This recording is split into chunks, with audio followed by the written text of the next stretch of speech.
नमस्कार दोस्तों अगर आपको भी दिल्ली कैपिटल्स और रॉयल चैलेंजर्स बेंगलोर के बीच खेला गया WPL 2024 का फाइनल महामुकाबला पसंद आया हो तो हमारी इस वीडियो को एक लाइक करना नहीं भूलिएगा।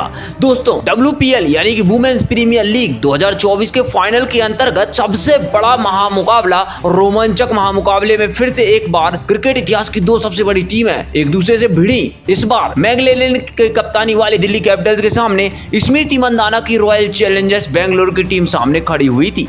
इस रोंगटे खड़े कर देने वाले महामुकाबले में दिल्ली के कप्तान मैगलेलन ने टॉस जीता और पहले बल्लेबाजी करने का शानदार फैसला किया।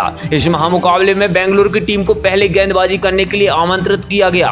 उसके बाद रनों की बारिश करने के इरादे से दिल्ली की दो दिग्गज ओपनर खिलाड़ी मैदान पर उतरी। दिल्ली कप्तान मैगलेलन और फिर साथ देते हुए खूंखार खिलाड़ी सैफ अली वर्मा के कंधों पर इस महामुकाबले में अपनी टीम को एक विस्फोटक शुरुआत दिलाने की बहुत बड़ी जिम्मेदारी थी। और इस फाइनल के बड़े स्टेज पर दिल्ली की दो दिग्गज ओपनर बल्लेबाजों ने धमाकेदार ओपनिंग शुरुआत की और अपनी टीम को शानदार शुरुआत दिलाई। खासकर सैफ अली वर्मा ने मैदान पर उतरने के साथ ही बेंगलोर के गेंदबाजों पर गजब की बल्लेबाजी करना शुरू कर दिया था। तो वहीं पर दूसरे छोर से दिल्ली की कप्तान मैगलेलन भी शानदार बल्लेबाजी करते हुए उनका साथ निभा रही थी। दोनों की अद्भुत ओपनिंग साझेदारी ने बेंगलोर की कप्तान स्मृति मंदाना को तक दबाव में डाल दिया था। इसी बीच कप्तान मैगलेलन और सैफ अली वर्मा के बीच में 68 की साझेदारी भी पूरी हो चुकी थी। दोनों ने मिलकर अपनी टीम को 64 रनों के पार पहुंचा दिया था। लेकिन पारी का 8वां ओवर इस मुकाबले का सबसे बड़ा ओवर साबित हुआ और गेंदबाजी पर आई सोफिया मोलिन ने सेट हो चुकी सैफ अली वर्मा को जॉर्जिया बरहम के हाथों कैच आउट करा दिया। सैफ अली वर्मा ने इस महामुकाबले में 27 गेंदों में 44 रन की धमाकेदार पारी खेली और आउट होकर पवेलियन चली गई। सैफ अली वर्मा के आउट हो जाने के बाद जब जेमिमा रोड्रिगेज को बल्लेबाजी करने के लिए तीसरे स्थान पर भेजा गया, लेकिन इस महामुकाबले की तीसरी गेंद पर जेमिमा रोड्रिगेज को भी सोफिया मोलिन ने क्लीन बोल्ड आउट कर दिया और पवेलियन वापस भेज दिया। जेमिमा रोड्रिगेज बिना खाता खोले ही पवेलियन की राह पर दिखाई दी। तो वहीं पर अगली ही गेंद पर सोफिया मोलिन ने नए बल्लेबाज एलिस कैप्सी को भी क्लीन बोल्ड कर दिया और दिल्ली की पूरी बल्लेबाजी को हिलाकर रख दिया और तहस नहस कर दिया। एलिस कैप्सी बिना खाता खोले ही आउट हो गई। ऐसे में 64 रनों की गजब की ओपनिंग साझेदारी के बाद अब एक ही ओवर में दिल्ली की टीम ने अपने 3 बड़े अहम विकेट खो दिए थे। अपने बड़े बल्लेबाजों को मैदान से बाहर जाता देख दिल्ली कप्तान भी दबाव में थी। अब मैदान पर मैरिजन कैप उतरी थी, लेकिन तभी दूसरे छोर पर सेट हो चुकी दिल्ली की टीम की सबसे बड़ी उम्मीद उनकी कप्तान मैगलेलन को श्रेयंका पाटिल ने LBW आउट कर दिया और मैगलेलन ने 23 गेंदों में 23 रन की पारी खेली और पवेलियन वह चली गई। बेंगलुरु की गेंदबाजी ने इस महामुकाबले में पूरी तरीके से वापसी कर ली थी और मुकाबले को कब्जे में कर लिया था। लेकिन विकेट गिरने के बाद जेस जॉनसन बल्लेबाजी करने के लिए मैदान पर उतरी थी।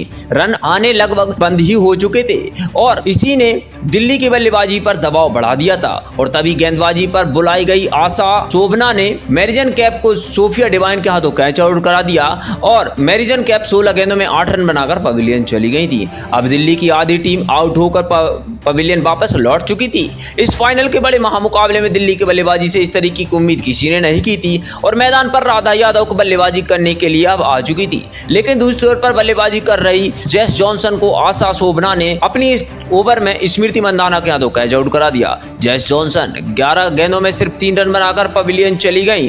दिल्ली का विकेट गिरने का सिलसिला रुकने का नाम नहीं ले रहा था। बेंगलोर की स्पिन गेंदबाजी एक बार फिर से अलग ही लेवल पर गेंदबाजी कर रही थी।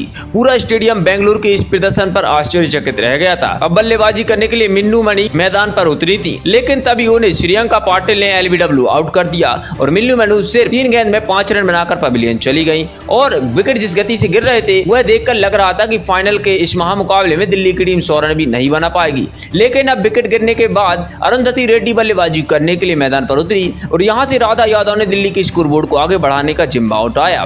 बड़े शॉट खेलना शुरू कर दिया और बीच में राधा यादव की बल्लेबाजी ने दिल्ली को 100 रन के आंकड़े के पार भी पहुंचा दिया था।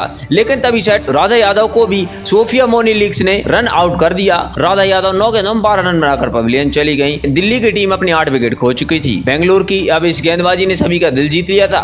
अब विकेट गिरने के बाद शिखा पांडे बल्लेबाजी करने के लिए मैदान पर उतर चुकी थी। अंत में गेंदबाजी पर बुलाई गई श्रेयंका पाटिल ने दिल्ली की इस पारी को ज्यादा आगे बढ़ने नहीं दिया। अरुंधति रेड्डी को क्लीन बोल्ड करके 13 गेंदों में 10 रन बनाकर पवेलियन की राह दिखा दी और अगली गेंद पर नई बल्लेबाज तानिया भाटिया को भी श्रेयंका पाटिल ने रेचा घोष किया तो कैच आउट करा दिया।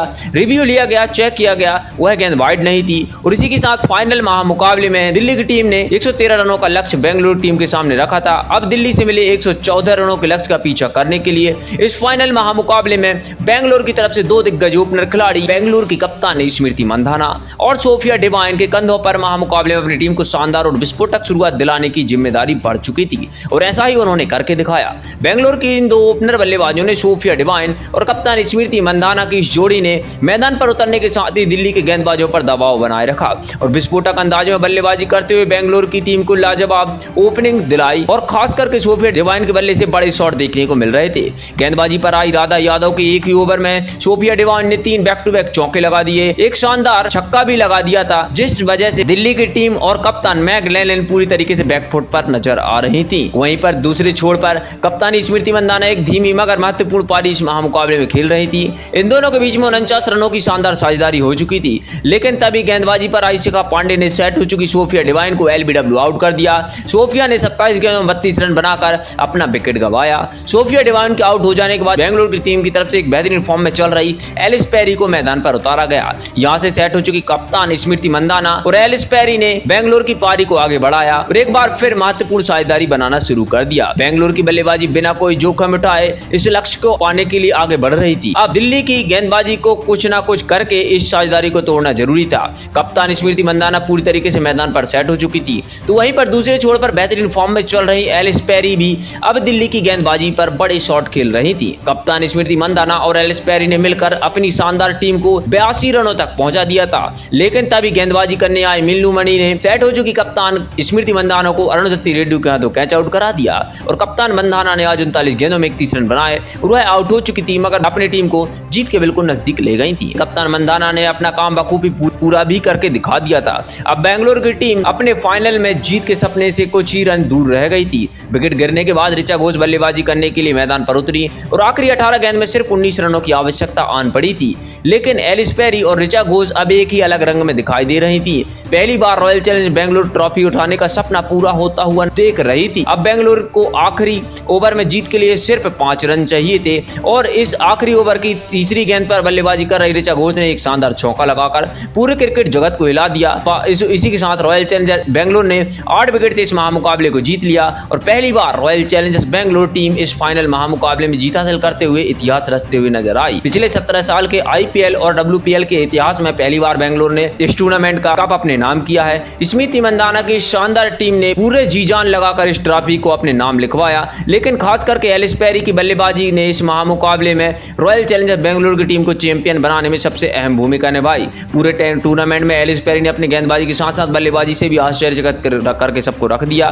फाइनल महामुकाबले में पेरी ने 37 गेंदों में 35 रन की शानदार पारी खेलकर आरसीबी की टीम को ट्रॉफी जीतने में सबसे बड़ा योगदान दिया है। तो ऐसे में दोस्तों, आप आरसीबी की इस पहली बार चैंपियन बनने के लिए खुश हैं और साथ साथ एलिस पेरी को बेहतरीन बल्लेबाज मानते हैं, तो हमारी वीडियो को लाइक करिए और एलिस पेरी की बल्लेबाजी को 10 में से कितने नंबर देंगे कमेंट करके जरूर बताइए। साथ ही साथ नए हैं तो चैनल को सब्सक्राइब करना नहीं भूलिएगा। धन्यवाद।